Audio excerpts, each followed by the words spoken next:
ಎಲ್ಲರಿಗೂ ನಮಸ್ಕಾರ ರೀ. ನಾನು ರಟ್ಟೆಗಳಿಂದ ಅಶೋಕ್ ಕೊಂಡ್ಲಿ ಮಾತಾಡೋದು. ಈ ವಾರದ ವಿಶೇಷತೆ ಏನಪ್ಪ ಅಂದ್ರೆ ಹಸಿರು ಹಂಚುವ ಉಸಿರು ಅನ್ನುವಂಥ ಹಾಡನ್ನು ಹೇಳ್ತಾ ಇದ್ದೇನೆ. ಇದು ಯಾವ ಸಂದರ್ಭದಲ್ಲಿ ಬರ್ತದಂದ್ರೆ, ಒಬ್ಬ ಮಹಿಳೆ ಮದುವೆಯಾದ 1-2 ವರ್ಷಗಳಲ್ಲಿ ತನ್ನ ಗಂಡನನ್ನು ಕಳ್ಕೊಂಡಿರ್ತಾಳ, ಮಕ್ಕಳು ಇರುವುದಿಲ್ಲ. ಆದರೆ ಅವಳು ಸೊಪ್ಪು ಮಾರುವಂಥ ಒಂದು ಕಾಯಕವನ್ನು ಆಯ್ದುಕೊಂಡಿರ್ತಾಳೆ. ಅಂದ್ರೆ ಬೆಳಗ್ಗೆ ಎದ್ದು ಮನೆಗೆ ಸೊಪ್ಪು ಮಾರ್ತಿರ್ತಾಳ. ಅವಳನ್ನು ಕುರಿತು ಬರೆದಂಥ ಹಾಡು ಹಸಿರು ಹಂಚುವ ಉಸಿರು.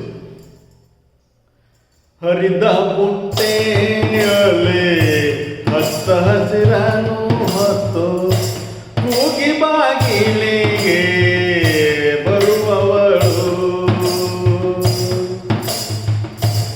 ಸವೆದ ಹೆಜ್ಜೆಯ ನಿಡುತ್ತ ನಸಿದ ನೂಲನು ಬುಟ್ಟು, ಸವೆದ ಹೆಜ್ಜೆಯ ನಿಡುತ್ತ ನಸಿದ ನೂಲನು ಬುಟ್ಟು, ಒಡಲಿಗಾಗಿ ಇವಳು ದುಡಿಯುವಳು ಹರಿದ ಬುಟ್ಟೆಯಲ್ಲಿ.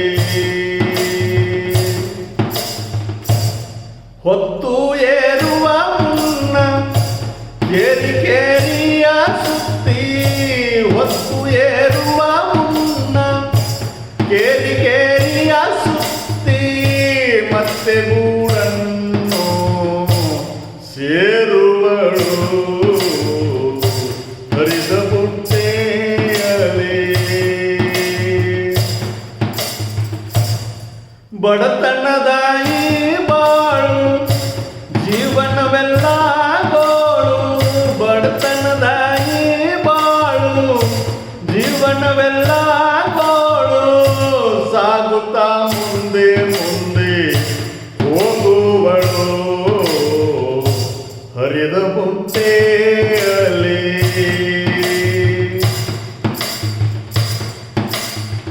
ಹಸಿರನ್ನು ಹಂಚುತ್ತ ಉಸಿರನ್ನು ಹಾಕುತ್ತ, ಹಸಿರನ್ನು ಹಂಚುತ್ತ ಉಸಿರನ್ನು ಹಾಕುತ್ತ, ಬಾಳಲ್ಲೇ ಹಸಿರನ್ನ ಕಾಣದವಳು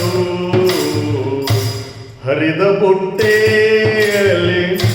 ಹತ್ತ ಹಸಿರನ್ನು ಹೊತ್ತು ಕೂಗಿ ಬಾಗಿಲಿಗೆ ಬರುವವಳು, ಕೂಗಿ ಬಾಗಿಲಿಗೆ ಬರುವವಳು. ಬಂಧುಗಳೇ, ಇವತ್ತು ಮಹಿಳೆ ಅಬಲೆಯಲ್ಲ ಸಬಲೆ ಅನ್ನುವ ಮಾತಿನೊಂದಿಗೆ ನನ್ನ ಮಾತುಗಳಿಗೆ ವಿರಾಮ ನೀಡ್ತೀನಿ. ಎಲ್ಲರಿಗೂ ನಮಸ್ಕಾರ.